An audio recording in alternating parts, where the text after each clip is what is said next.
Figure number 1 is back boleo from position number 2.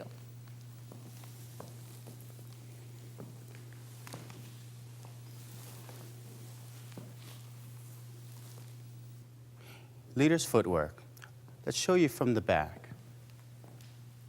Left foot side, transfer weight to right foot, turning to the left, transfer weight to the left foot, turning to the right, spiral cross, changing weight to the right.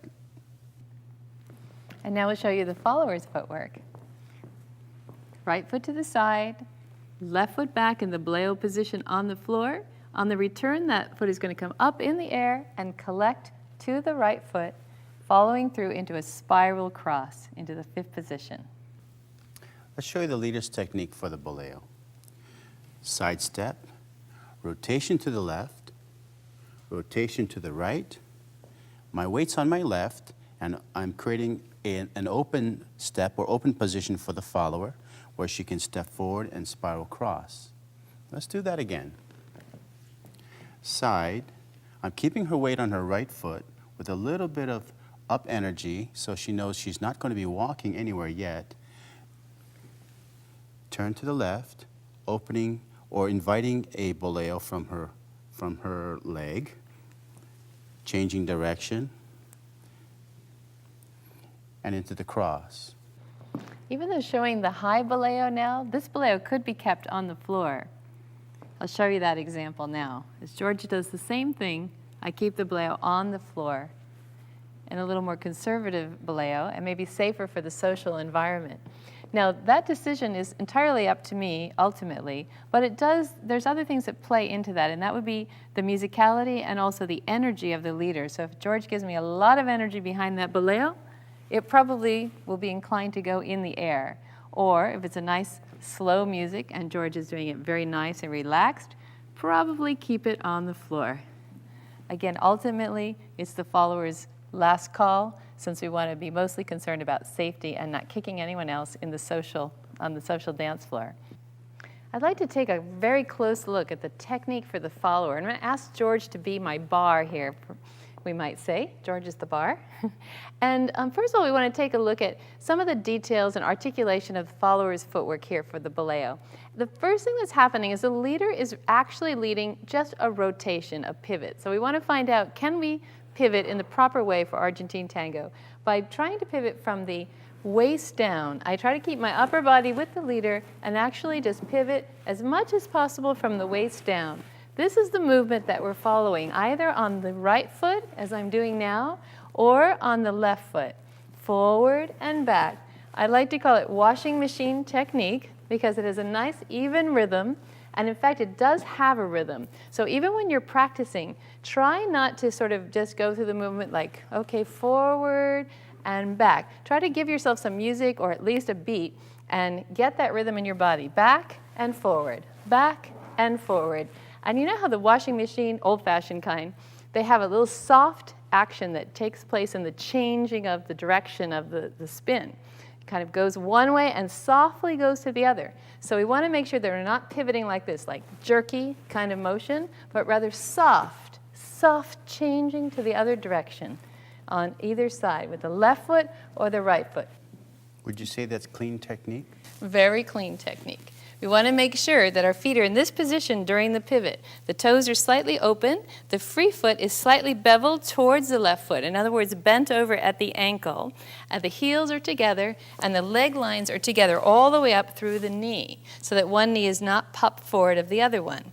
As we pivot, one foot goes for a ride. So if I'm pivoting on my left foot, for example, the right foot is simply going for a ride there. Now, you might say, well, that doesn't look like a boleo, but in fact, the articulation of the lower part of the leg is what is the follower's responsibility here. The leader cannot actually lead me to do that. He can invite it with the energy and the speed, but it's my job to articulate the leg, especially the lower part of the leg, and make it look in the style of the classic boleo. So, as I'm pivoting on the right foot, and my left foot is free, I'm going to take that foot and bring it around in this position. Let's take a close look at that position. My thighs are crossed over, so my left knee is inside the socket of my right knee. The left foot has no weight on it. Inside edge of the shoe is on the floor, and I want to roll my foot or heel as much towards the leader as I can, so my foot is in a turned out position.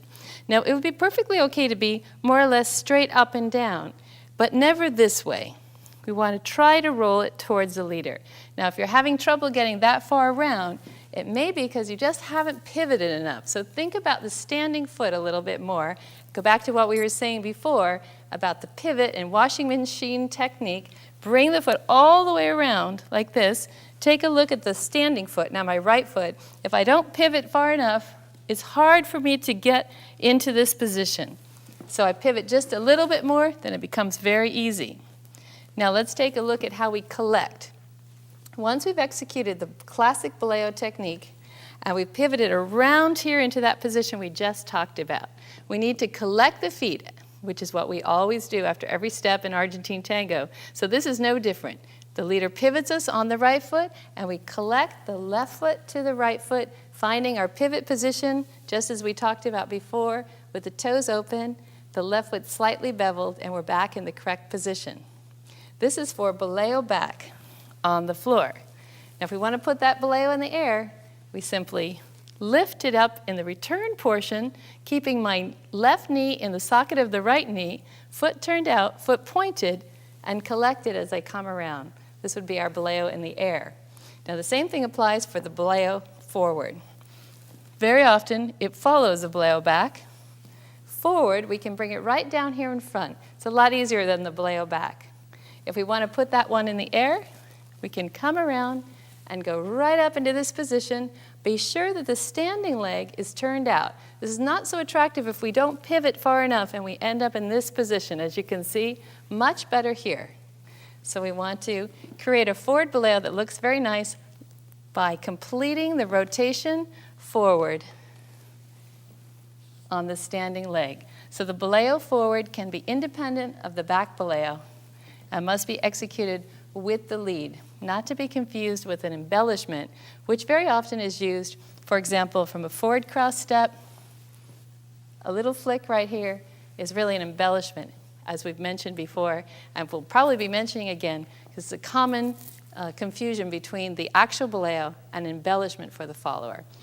We'd like to also talk about what typically happens after the back boleo. So from the follower's perspective, we can expect 3 typical things to happen.